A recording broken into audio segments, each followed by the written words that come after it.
Thank you kindly for the introduction. I have two sons, their families. I've got the daughter with her family, with her husband. And most of all, I got my nurse from the VA up on Horsham Road. She's a nurse in the Army Reserve Nursing Corps.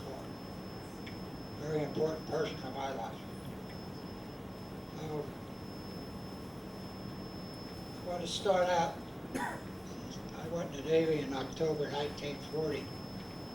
When I start out from September of 39, Great Britain declared war on Germany.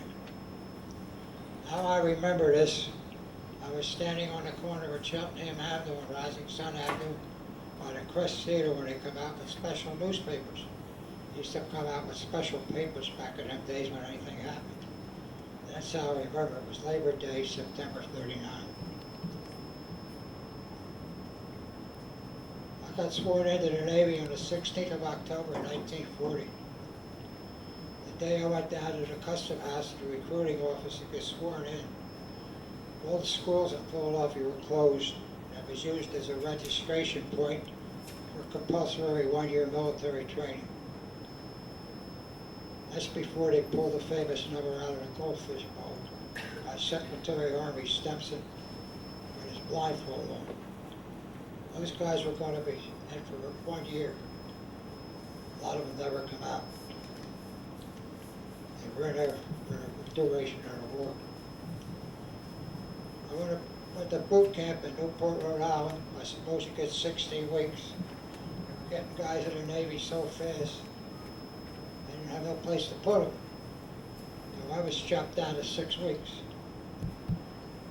Got 10 days boot leave, back to Newport, and they put us on a 14-car Pullman train, took us out to the West Coast. They transferred the fleet from Long Beach and San Diego, California, and other major ports out to Hawaii. It was a bad move for the simple reason you only had one entrance and one exit out of that place. And the admiral in charge of the Pacific Fleet at the time was a guy by the name of Richardson. He went back to Washington. He had a big argument with Roosevelt. There's no place for the fleet. They're bottled up in one harbor. So naturally he lost his job. He didn't agree with the powers to be. So I went aboard the shore early part of December of 1940. January 41, we left out of Mare Island Navy Yard, the back bay of San Francisco. Went through the degaussing range off of Long Beach, calibrated a magnetic compass, 3 or 4 days, and we headed out to Hawaii. I never saw the running lights or the navigation lights on a ship. We traveled darkened ship, couldn't smoke topside. We had no radar back in them days, so you were traveling at night in close formations, and everything was up to the grace of God. I didn't know where Pearl Harbor was. I found out where it was. A lot of people thought it was the name of a girl. But nobody knew anything about the Hawaiian Islands. It was a possession back in them days. Now it's a state. And they want their sovereignty back. They don't want to be connected with the United States government in a way you can't believe them. You can't blame them. But we operated in and out of Pearl from January 41 up until we got hit in the dry dock. We used to have anti-submarine patrol that ran from Diamond Head Light to Barbers Point Light. We were in a single column formation, 50 feet between each ship. We go back and forth 6 knots. Darkened ship just sounded for submarines. And this was in the early part of 41. We're still a few months away from the Pearl Harbor attack. We were on patrol out there one night, and tanker comes out of Pearl, empty. It's riding high in the water. It's got a pretty wide beam. I come off the 4-8 watch in the engine room. I'm back on the fantail, going like this, getting a marine bath, you know. So your clothes are sticking to you. Got like 2 cups of water in your shoes from perspiration. Now I says, I'm going to get a shower and get rid of these wet clothes. I went down below, I took my shirt off, I was getting ready to hang them on a hook on the ship. Took a list to port side. So I ran up this ladder and looked out. Passageway door, all I saw was this big backpack. I don't know what. It was the hull of that tanker. It hit us once, then it started to responded to the helm, the old rudder. Come back and swallowed us again.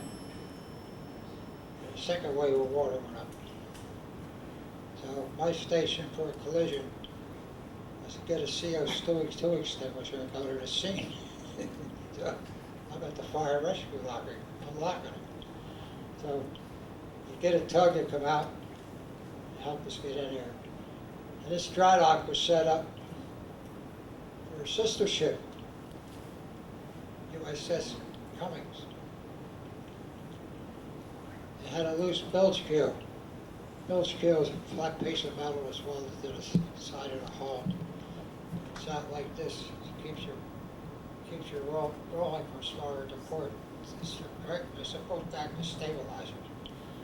So the skipper of that ship was mad as hell because we got in there ahead of him. But what he saw happen on December the 7th, he was glad he wasn't in there because we got blown up. So the first wave didn't bother us. They went after all the shore stations and the airfields. Pinned down the aircraft so they wouldn't have any opposition in the air. Second wave come in, they were getting stationary targets. This guy decided to drop 3 bombs on us.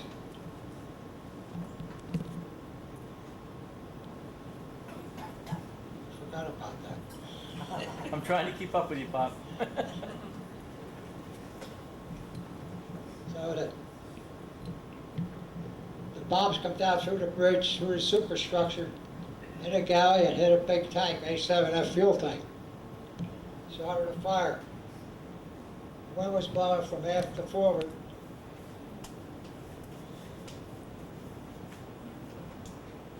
Blowing. It's a stern view of the dry dock. It's a U-shaped affair.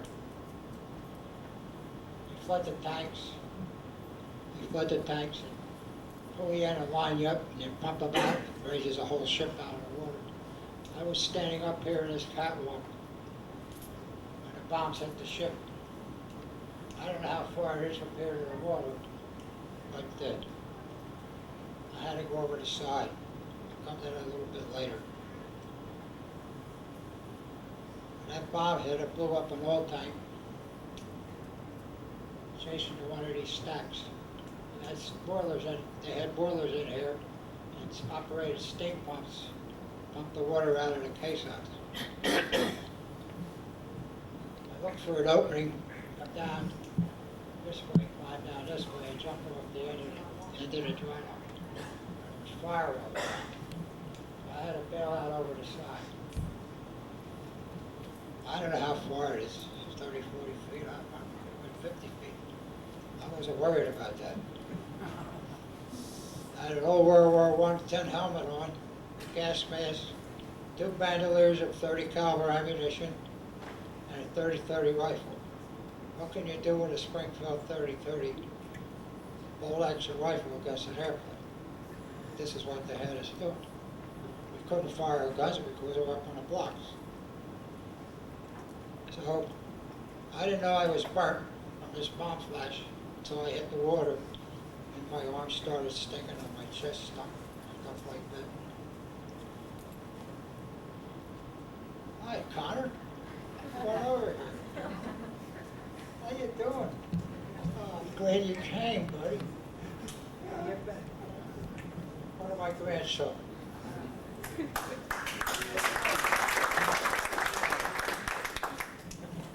Getting baseball. Got to talk about Pearl Harbor. Huh? So I climbed over the railing, get ready to drop.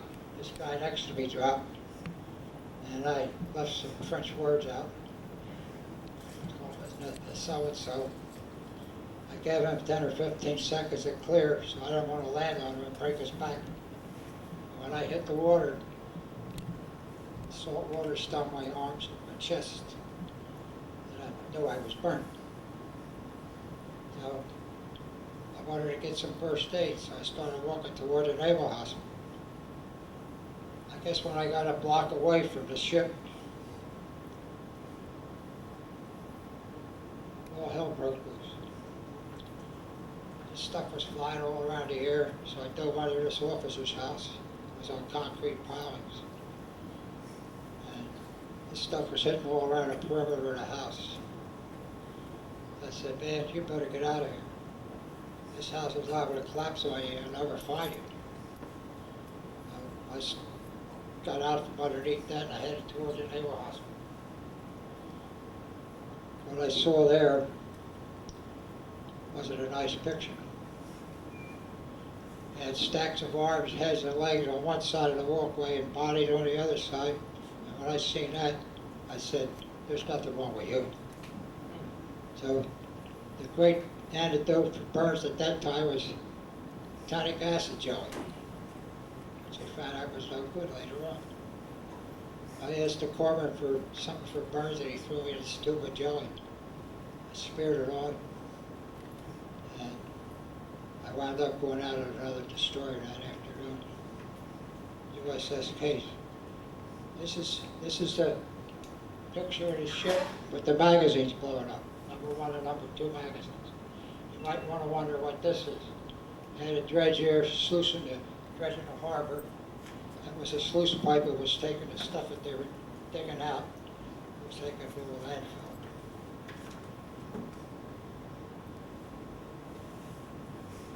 It's another ship, a picture of the ship blowing up.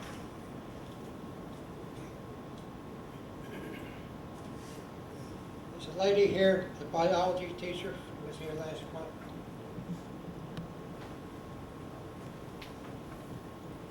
It's a science teacher here.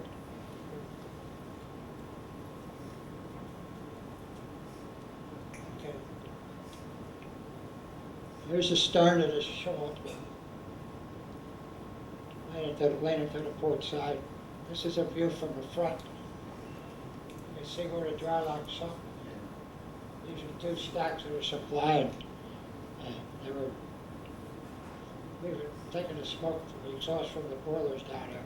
I was standing by this stack right there when the bombs hit. It blew up a tank of fuel oil. That's what baby could burn.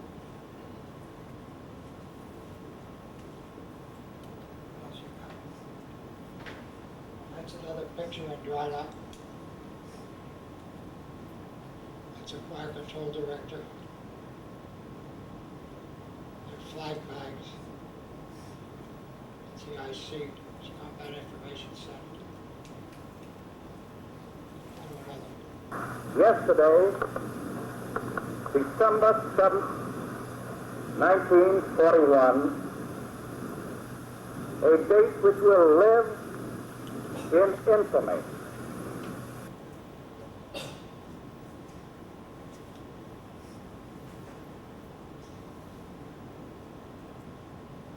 You don't play that song. Which one you want? Huh? Which one you want? Anchors, Play it now. Anchors Away or Remember Pearl Harbor? You'd have hopped up.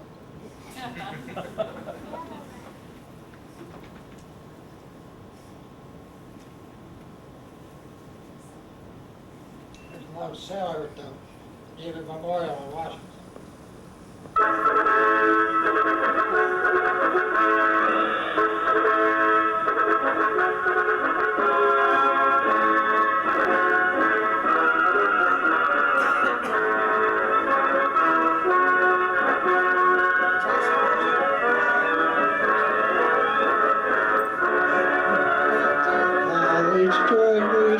that breakup day. The score they gave.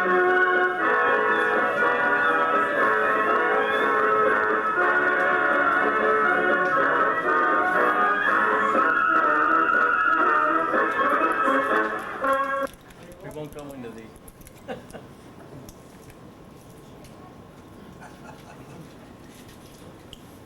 Did you want to? All right, leave us off for a while. All right. There was a biology teacher here last month. She asked the gentleman who gave a talk on Wake Island how the Japs got in to bomb Hawaii without being detected. I told her to come around next month, which is tonight, and I would explain to her. For 6 months before the attack, they ran their merchant ships and their passenger ships way up north. They didn't travel the Great Circle. They would be out of the range of bombers and the Aleutians in Alaska. And they would come up this way. And each ship had a couple of Japanese Navy officers aboard. They were spies.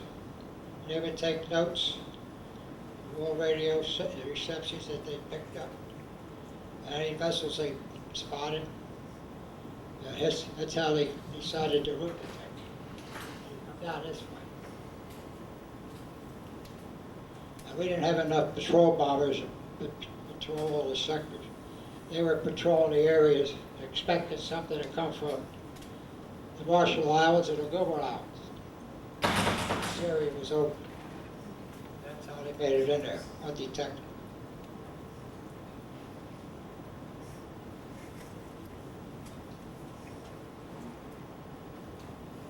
All right, they decided to salvage this shore. And Yes. had a half a ship. It was one of the best trips I ever made. How about this song, Pop? we forgot this one. Play it. You ready? Get them stirred up. I don't think this is going to be as loud as the other one. Huh? Let's remember Pearl Harbor as we come to Pearl Harbor, as as we go to the boat. Let's remember Pearl Harbor as we did the Alamo. We will always remember how they died for liberty. Let's remember Pearl Harbor and go on to victory.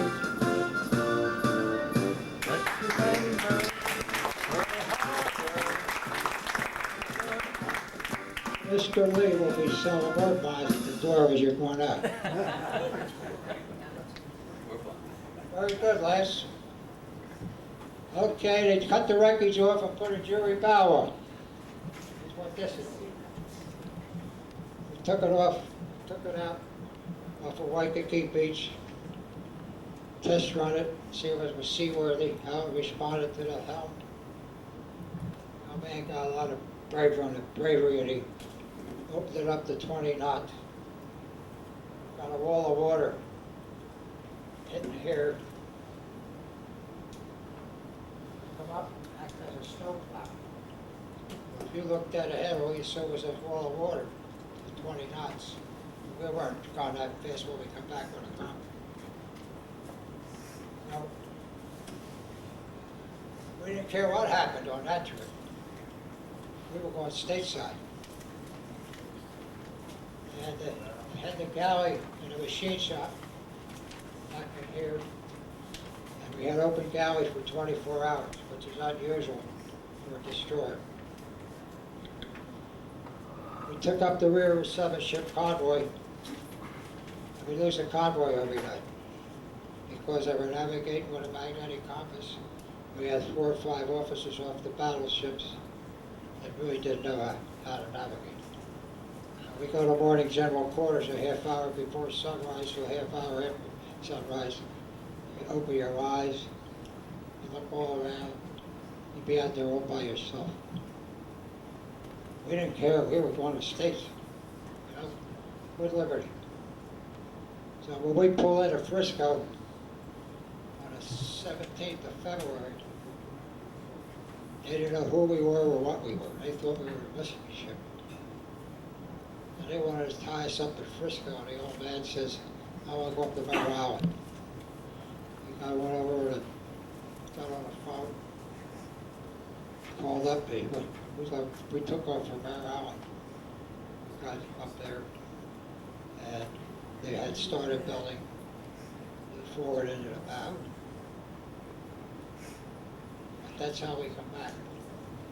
They built this superstructure to protect the officer deck, the wheel watches and stuff like that against the weather. You could navigate this ship or steer it from 3 different places. You had the regular bridge, secondary con, and after engine room. You had all type of gyroscope repeaters that you could follow, although you didn't have to look at anything. You got your orders from topside. We got back here on 17th of February, 1942. They had started building a new bow. They didn't know what trade we were damaged back to. So they just started at the stem post and went back. We're in dry dock here. They're going to pump that out, set it on the blocks, and cut this jury ring off. And move us over, flood the dock and move us over and line us up. And get that new bow reattached.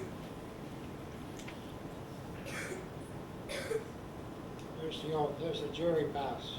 Yeah. We're not over here lined up yet. We got recommissioned on 4th of July, 42. We had a pretty nice big spread in Frisco newspapers about this ship being resurrected from the dead. And for some reason, the higher-ups seemed like we were scheduled to be in every battle. So they could just say that this was resurrected from the dead. That's what I think. That's after being recommissioned. It's going up to be refitted. I agree. Going up to be fitted. Yeah, that's some top side work to be done. Anyway, after we got commissioned, we had convoy duty July to October. That's called a pineapple run. That's all gravy. You didn't really have to worry too much about the enemy because they didn't operate their submarines like we did. So we would take a convoy across, go into Pearl, fuel up, come back with the empties. Did that for 3 months, shaking down, making sure the shaft barriers were all right, the main engines were all right, the boilers were all right. We arrived at Hawaii on the 15th of October, and we seen this big task force coming up. We were out on gunnery exercises, breaking in some new crews, gunneries, loading the guns and stuff like that. And we seen this task force at one carrier, South Dakota battleship. They're going to head south. They're going in to do trouble, you know. We didn't know we were going to be part of it. We went into Pearl, took on fuel and ammunition and stores, picked up guardrail, which was highly secret stuff. You passed it to each ship in that task force with a line gun. Highly secret orders. Now on the 26th of October, we engaged the enemy. Now there's a battle of Santa Cruz. It was air versus air, about 200 miles apart each task force.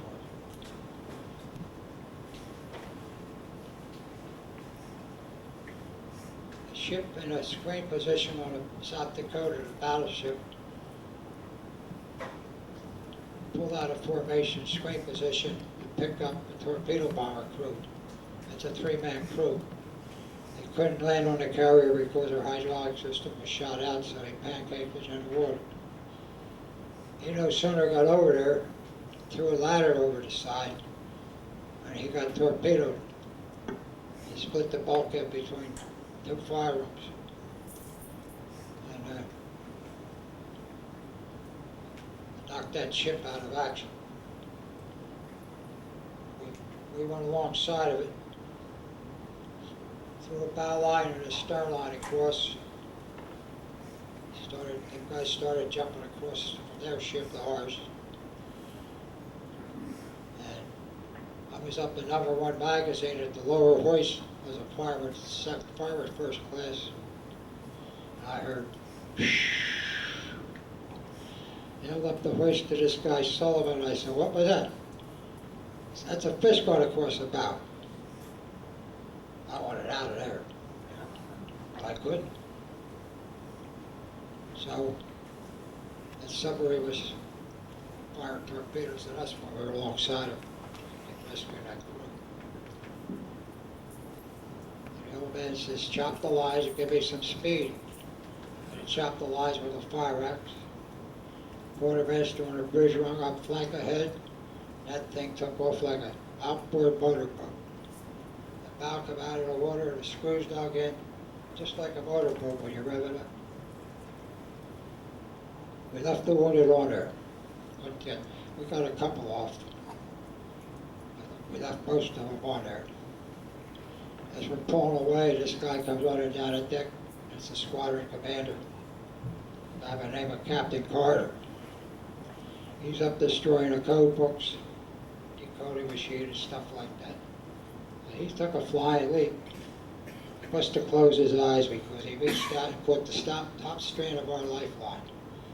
People ran to help him aboard. But that wasn't the first ship that was shot out underneath them. He was on 4 ships that got sunk. That bad. He must have been a cat with 9 lives. We had this other crew on for 3 or 4 days, and they're trying to decide what to do with them. We're walking over the top of them and on their chest and on their face at midnight at 4 a.m. You couldn't find your relief and stand and watch. You couldn't shine a flashlight to see their faces. You weren't allowed. You knew time and ship. We went down to 2 meals. We survived that. That wasn't bad. We felt sorry for these guys. They lost everything they had. So they decided to transfer this crew, one at a time, through preacher's boys, to the South Dakota.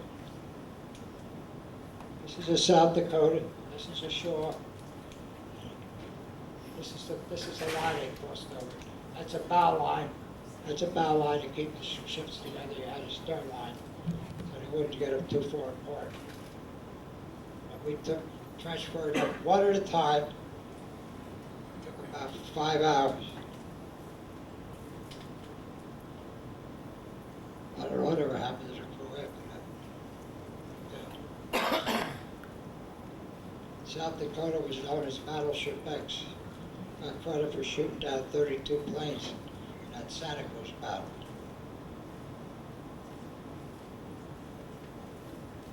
I'm over Pearl Harbor. I'm thinking you're in World War II now. Here's the battle history of the USS Shaw. It earned 12 battle stars. I was on it for 7. I felt the rats left the ship. It's a bad sign. When you feel the rats leave a ship, it's time to get off it. That means it's going to take the deep 6. So now, my orders came in for the Bureau personnel to go to submarine school. Some people said, "Man, you went from a frying pan into the fire." I didn't care. I was going back to the States to go to sub school, diesel school for 16 weeks. After that was over, I didn't care what happened to me. That's the attitude you get. You're not going to live forever. Look for Guadalcanal. I just look up at the sky and say, "Please, God, drop a bomb right here. Put me out of my misery." I didn't touch on Guadalcanal. I didn't come to it yet.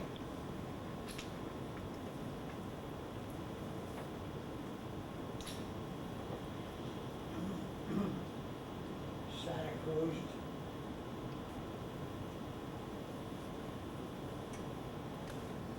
Out of Guadalcanal. This was the big one, 12th to the 15th.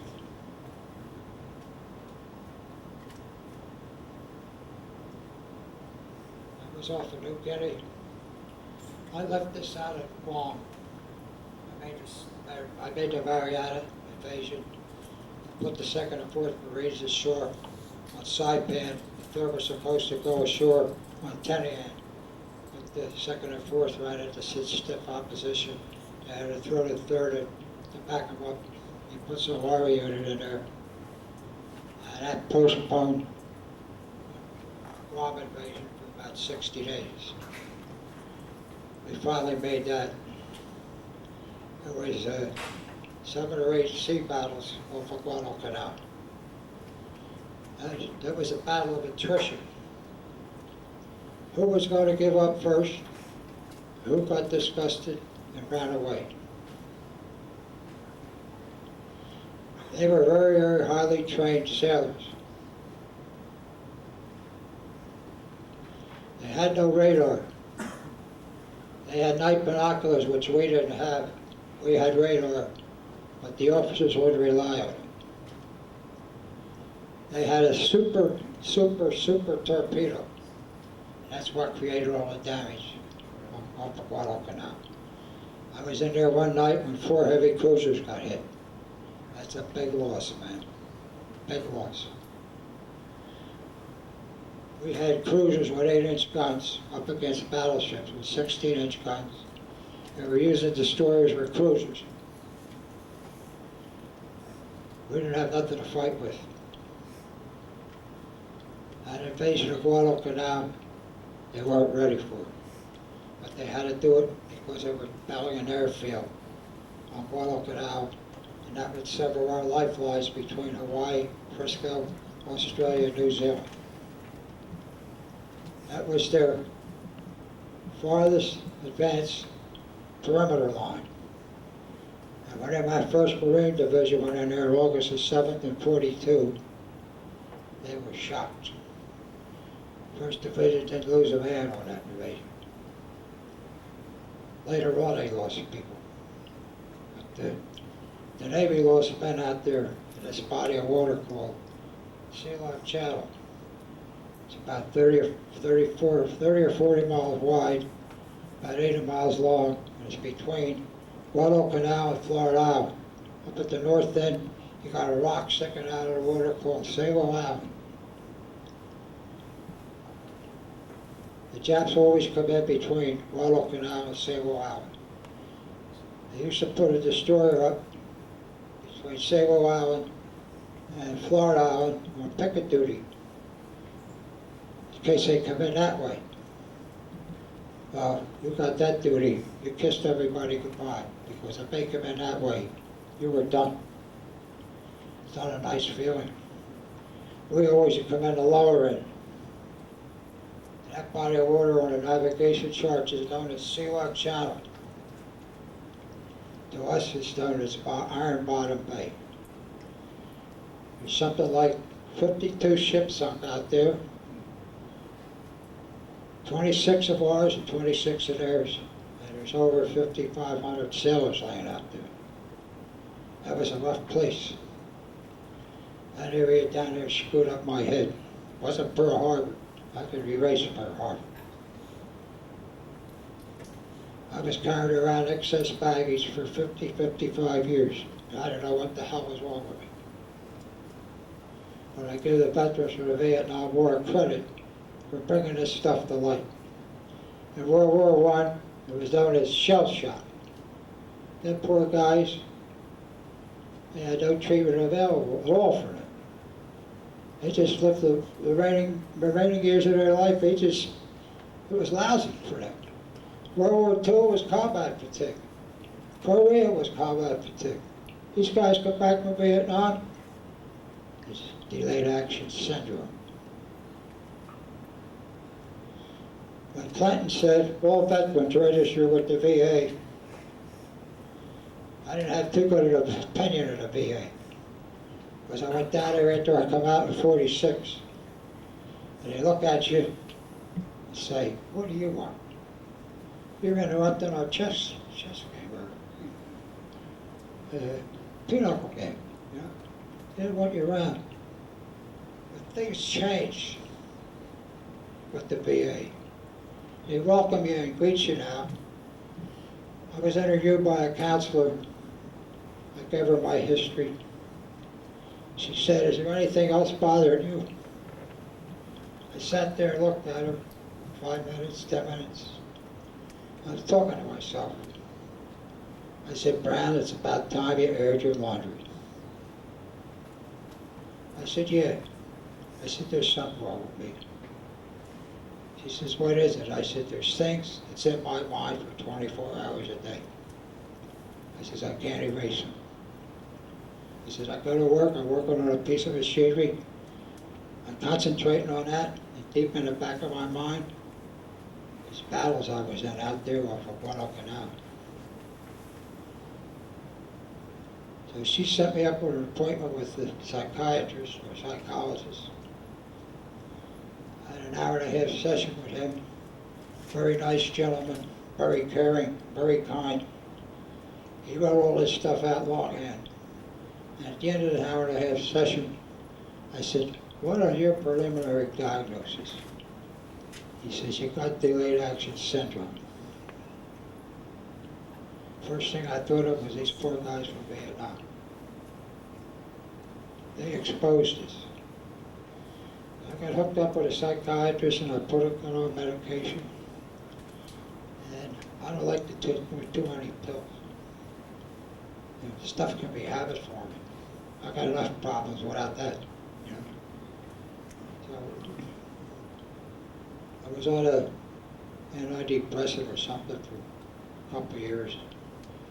And it wasn't quite doing the job, so I went to a psychiatrist up there at Horsham Road. And I talked to him. I says, I'd like to try it.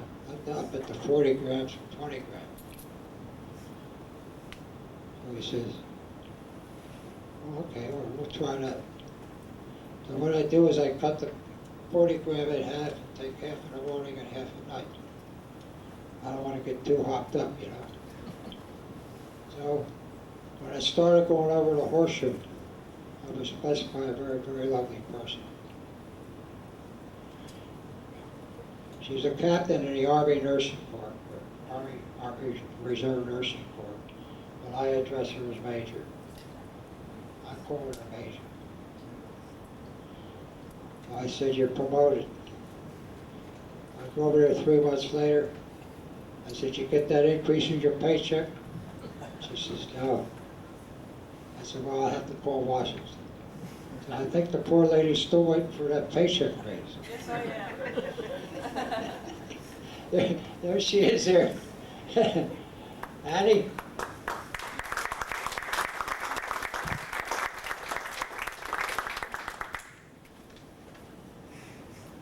She told me she was on duty when the first Persian Gulf took place.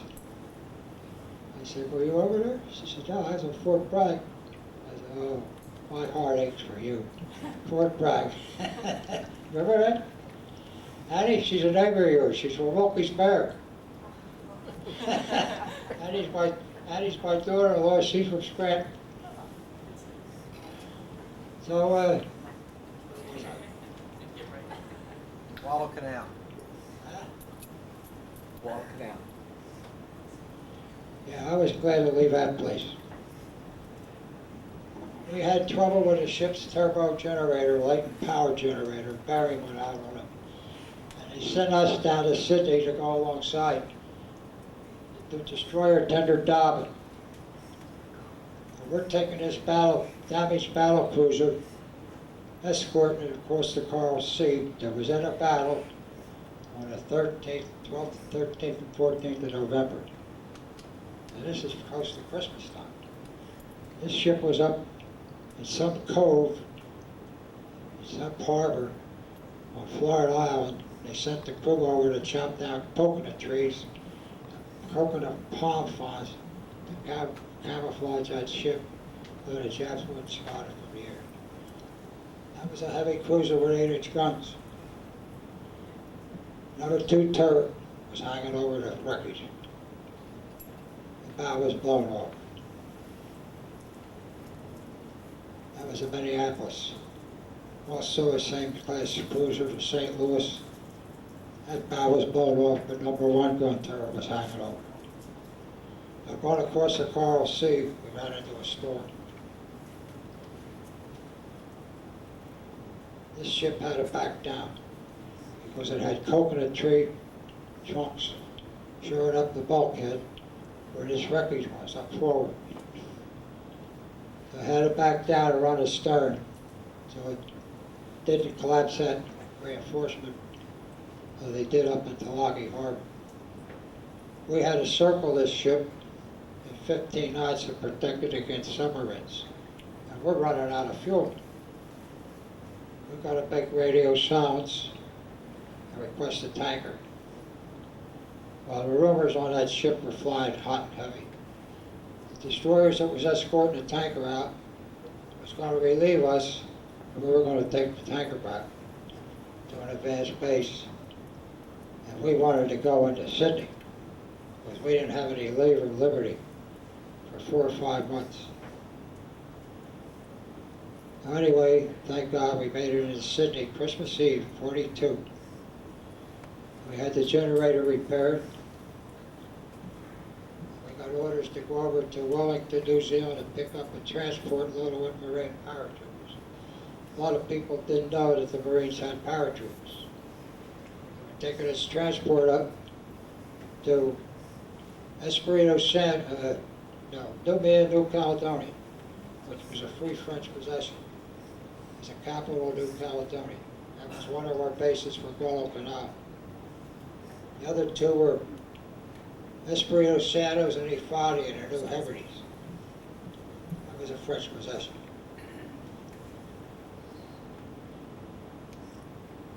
So we're approaching New Caledonia.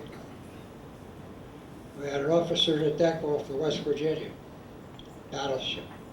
He was the officer of the deck. The lookouts reported shoal waters. I don't know where the hell his mind was. But we wound up on a reef 35 miles out of New Caledonia. Ever read the dry dock stuff? Yeah? I don't know how that ship had time enough to get in all these battles. Yeah. But what I'm telling you is all authentic. It's coming off the top of my head. I have no notes to refer to. I'm watching. Huh? I'm watching. That's impressive. So we were on this reef 5 days.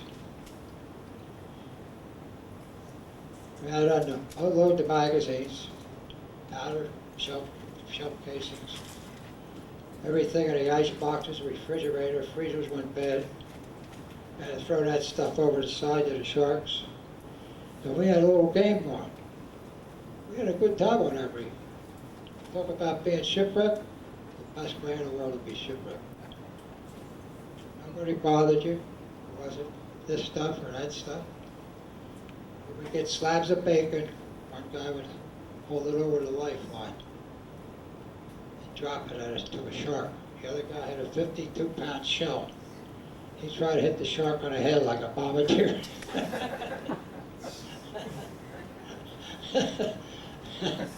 I learned how to cook when I was on that reef. All our fresh stuff, like the meat and stuff, the eggs, they were bad. So we ate vegetables, canned vegetables. So that came in 1 gallon can size. You would get a can of corn or a can of string beans and get an acetylene torch and heat it up with that. That's where I tell people I took cooking lessons. So I'm living alone and it paid off.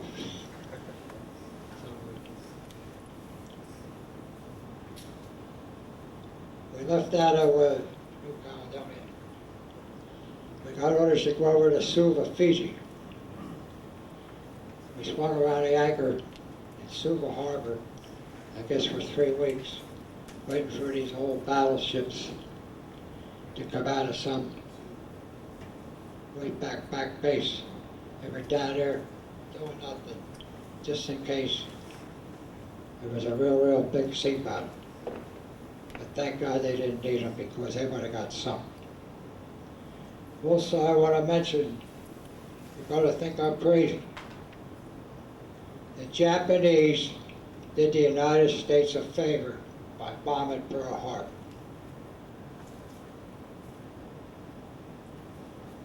Any questions?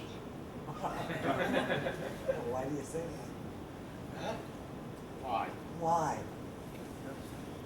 Because the old gun club admirals wanted to stand on the bridge of these battleships and slug it out with 2,000-pound shells. That's what they were trained for. And these battleships were 10, 12 knots. They could never evade a dive bomber. Some of them could go 15 knots downhill. And them ships would have got sunk at sea, and the casualties would be a lot heavier. Also, another mistake they made was not bombing the oil supply tanks out there.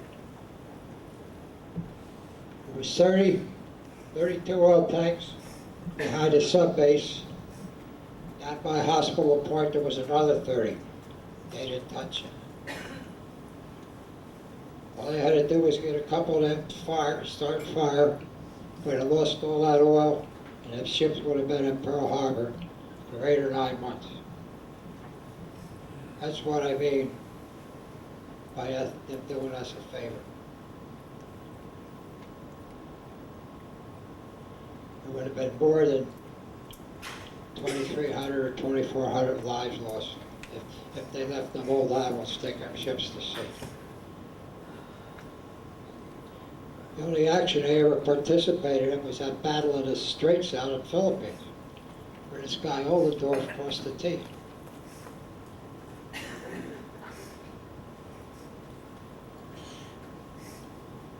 So, I made the invasion of Saipan, Tinian, and Guam. Thank God my orders come in to go to sub school in Atlantic, Connecticut. I'm back on a transport to the West Coast.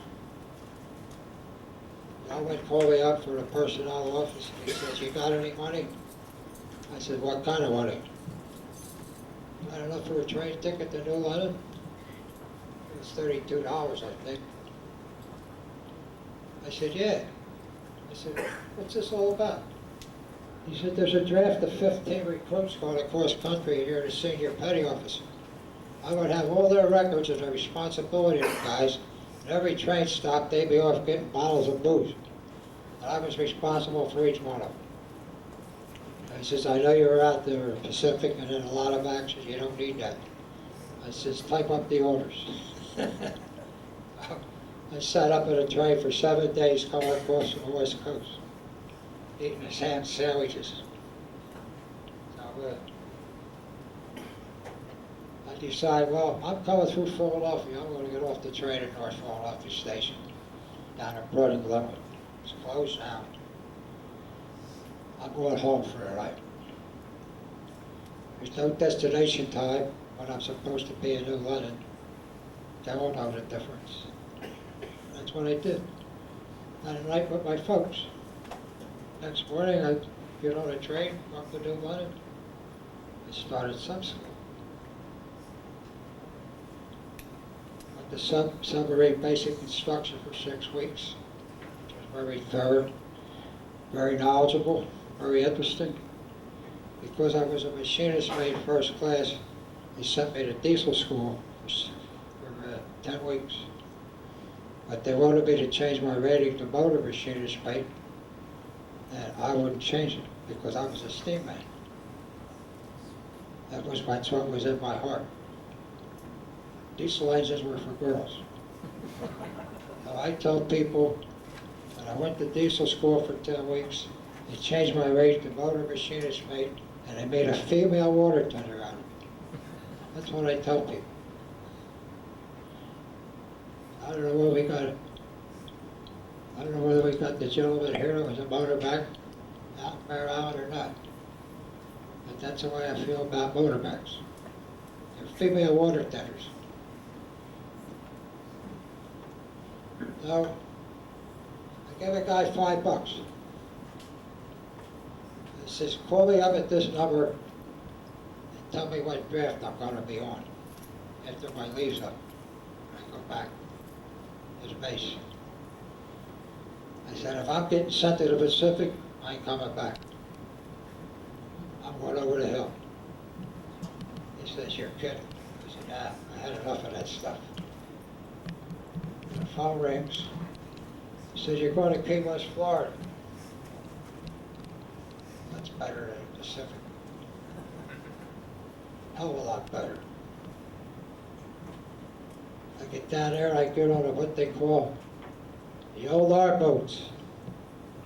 And there was many a day I wished I was out in the Pacific on a fleet type summer. Because they were really, that was a real sword pipe Navy. They used them for training craft. There was a fleet sound school down there, and we'd go out every day and submerge, and they would ping on you. They would learn how to operate their sonar gear.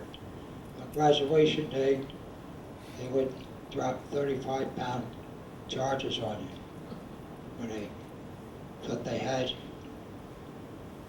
And then, the only people shooting at us, we didn't mind. It was stateside, you know. We got a message, we're down there one day, submerged. He said, request space, course, and speed. We look at one another in the control room, and we laugh. They know where the hell we're at.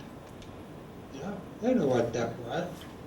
Message would come down again, we want answer.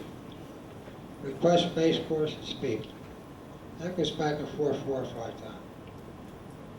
And he says, we got a bearing, so-and-so, the contact, so-and-so bearing, range, stuff. I bet there was a German U-boat down there. We surfaced damn fast after that. We shot an air bubble up. They seen where the air bubble broke on the surface. And he says, all clear surface. And we surfaced and we headed for home, which was at Key West.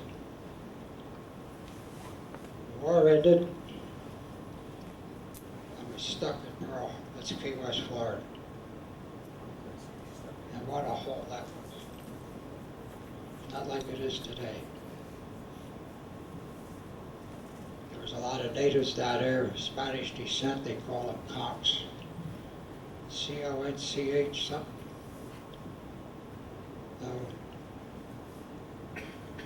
They decommissioned them our boats, made razor blades out of them. I got shipped up to New London, Connecticut, and got reprocessed. I was up there 3 or 4 days, and I got orders to go to New Orleans and catch the USS Sierra. There was a fleet type sub that come through the canal from the Pacific. They were all coming back then. Little did I know that I would see the day that I'd be riding a submarine up the Mississippi River to Baton Rouge. It's about 45 or 50 miles above New Orleans. We went up there for Navy Day. And I couldn't believe it. Paul Brown riding a submarine, going up the Mississippi River. That was a joke. So that's about it. Also, I want to tell you, in March of '42, I missed this the first session. I just remembered it this session. March of '42, we left out of Pearl Harbor under SEAL orders. We had 2 heavy cruisers, 2 light cruisers, 8 destroyers, and a big tanker. We didn't know where we were going. They don't tell you. Who can you talk to 50 miles at sea? Got no way of communicating. Keep all this stuff dark secret.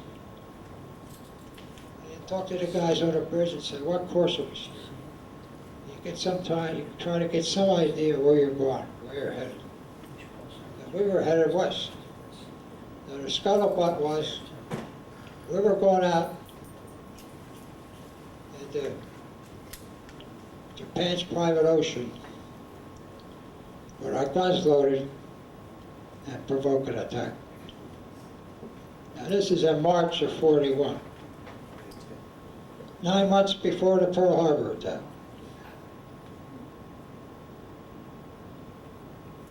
Digest that.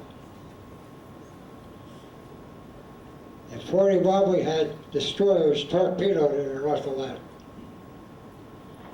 They were convoying British merchant ships. Those officers on the bridge were trained in warfare. That's what they're taught for 4 years in our Naval Academy. Some of them have itchy fingers. They pick up a sound contact and they lay down a depth charge barrage. Roosevelt gets on the radio in one of his Far Side chats and says, my friends, one of our destroyers was torpedoed, taking me up to our friendly troops in Iceland. We had troops in Iceland and Greenland. These guys that I told you about that registered for 1 year compulsory training, they were up there.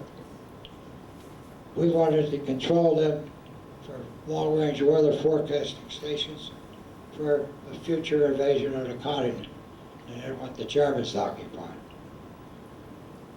So a four-stacker got hit, and it went down. It was Jacob Jones. The other one that got hit was a brand new destroyer, the USS Kearney.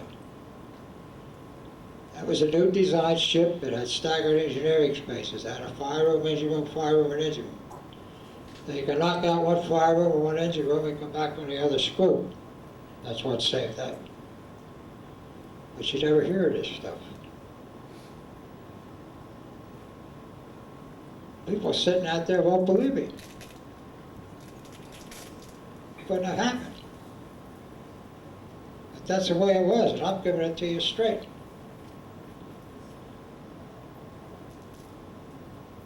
When the Japanese were steamrolling down the Malays Peninsula going into Sumatra, Java, and other places like that for that oil fields down there, because we put an oil embargo on them, which really hurt them. We put a scrap iron embargo first.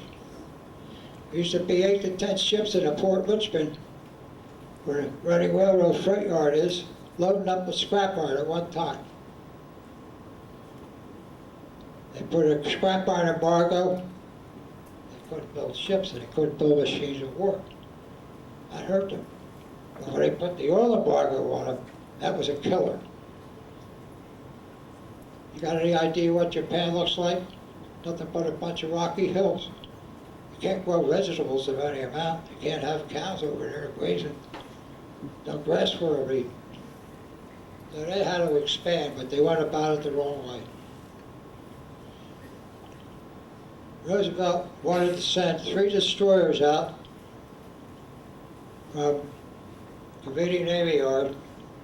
They were called the Feathered Goats. They were to have their guns loaded and provoke an attack of those Japanese ships coming down the coast of Indochina. That leaked out and was canceled. The same way our trip, we were westbound, I told you about previously. That was kept a secret, but it was leaked out someplace in Washington. And you had what they call isolationists as a result of World War I and a treaty they had. I can't think of it. And isolation, they didn't want anything to do with any part of Europe. They liked it over here. We're not getting involved in any war or anything else. Some type of a peace treaty. Also,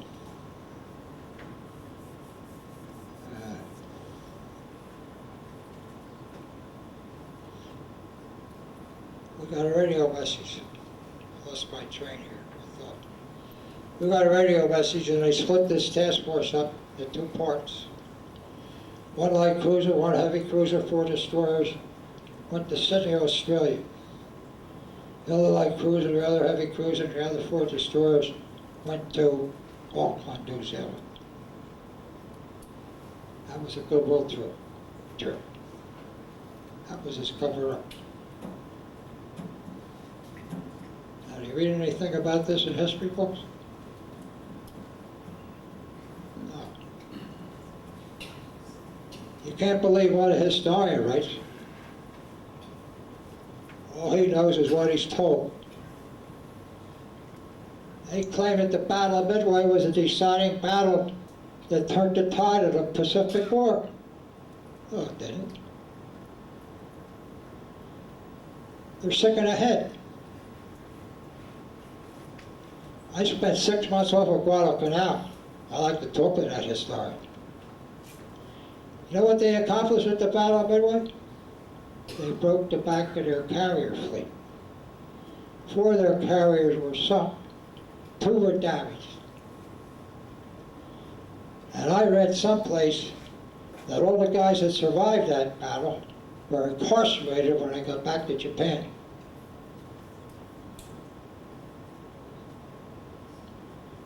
And I don't know whether that's true or not, but the way the Japanese work, it probably happened. They didn't want that to leak out to the population of Japan. What happened to that Battle of Midway?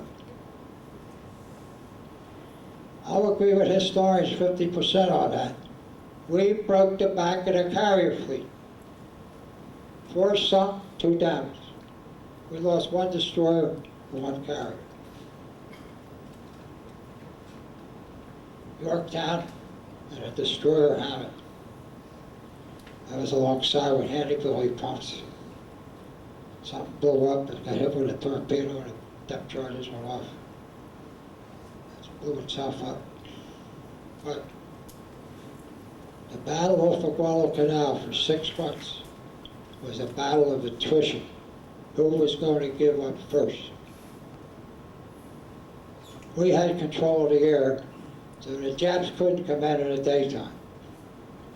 They'd come in down a slot at nighttime. They were excellent night fighters. They were better than we were. We were not trained in night tactics, battle tactics. They didn't have any radar, we did. They had night binoculars that they knew how to use, and they had a torpedo that was devastating. It was called the Long Lance. It was a hydrogen peroxide job. Our torpedoes were duds for 2.5 years. Duds. That ship we sunk in a Santa Cruz battle, we fired 4 torpedoes at that. You could one went through the bow, out the other side. Didn't explode. We had to sink it with 5-inch shell fire. How would you like to be a sub-skipper, taking a submarine with 90 guys on it, off the coast of Japan, have 22 torpedoes, fire them at targets, and watch them hit the hull of a ship, no splash would come up. No explosion. Pretty disgusting. It's the United States. You don't hear nothing about that. The same thing's going on today. You got nothing but a bunch of liars down there. None of them tell the truth. They don't know what it is to tell the truth. That includes both parties. You gotta be sick of the head to be a politician. That's my theory. I would never make a successful politician. I was born and raised to tell the truth.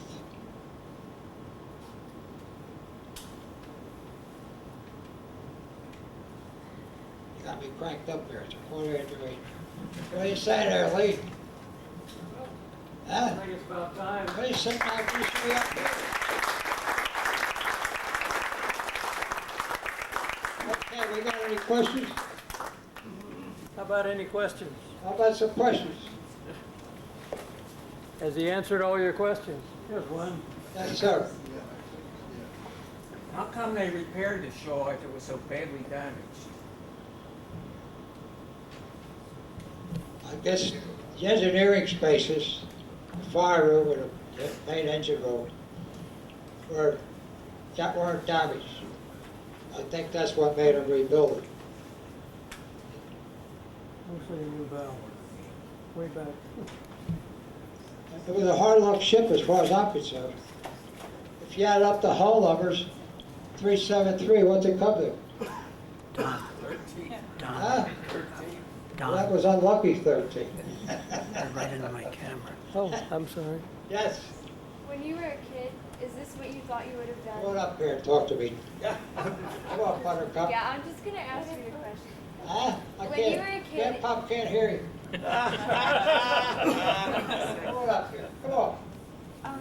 When This you is my girlfriend, folks. Come He on told, up here. I want to hug you. you can hear me quite fine. he told me about Buttercup. When you were a kid, is this what you thought you would be doing? Did you ever imagine that you would be a Pearl Harbor survivor? Did you ever, even though you never didn't know it was going to happen, like, did you ever think of having a career in survivor? What about it?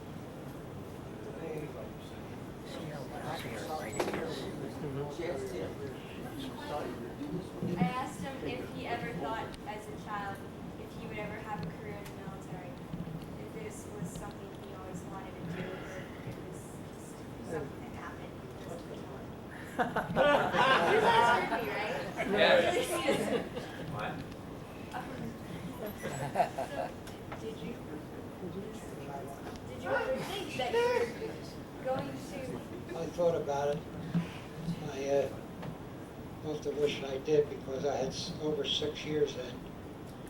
But I was filled up to here. And the rating I had provided very, very little surety. I was an engine room man. And at one time, there was a very, very acute shortage of fire room and engine room personnel. They had loaded ships at Hampton Road swinging around the anchor because they had Don, crews to you're man in my them camera. for a way of war.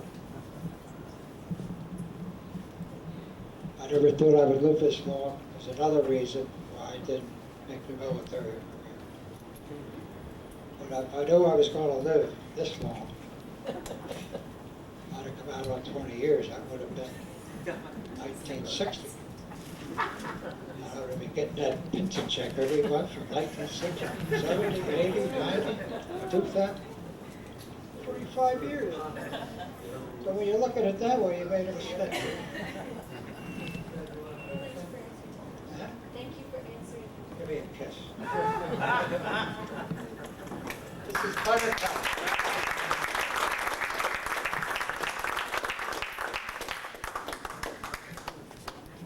One more question. My mommy wants to know, what is the capital of Kentucky? You didn't say what kind of question. Put that here, I can't hear you coming. Another one of my grandchildren. What's the capital of Kentucky? Capital of Kentucky. Yeah. You didn't say what question. You didn't say what kind of question. That doesn't contain a full argument. What's the capital of Kentucky? Oh, they made that into the house.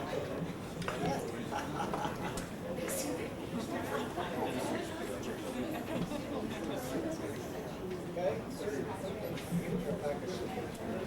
Anybody else?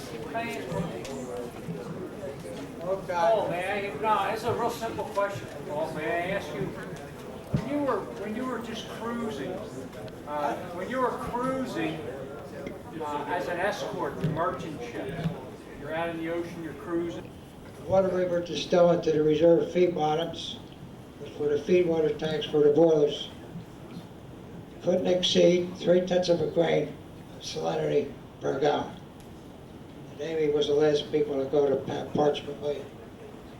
And and 17.1 parts per million equals 1 gram per gallon. If you divide that into 3, you come to about 5 ppm salinity. These boilers had what they call express type tubes, of course. You'll always Then get you'll that, see me on your doorstep. you'll always get You the ain't special making any money discount. off of me, pal. Speaking of money, we have a donation kitty here to cover our costs. There's one up at the front too, and we would accept gladly all your contributions. All right, any more questions? I have one. Your grandson wants to know if you ever shot a gun in the war.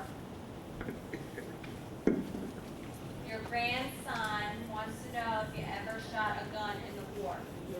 Shoot You a ever gun. shoot a gun in the war? Connor wants to Yeah, they know. were 5 inches.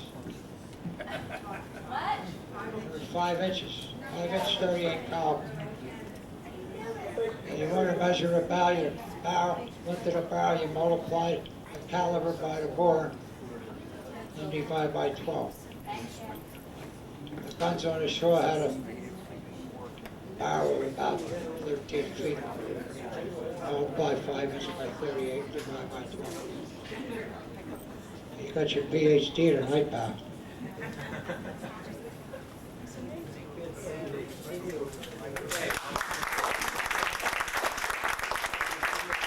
I got a question. Is everybody happy? Yeah, thank you. Nobody fell off the edge of their seat.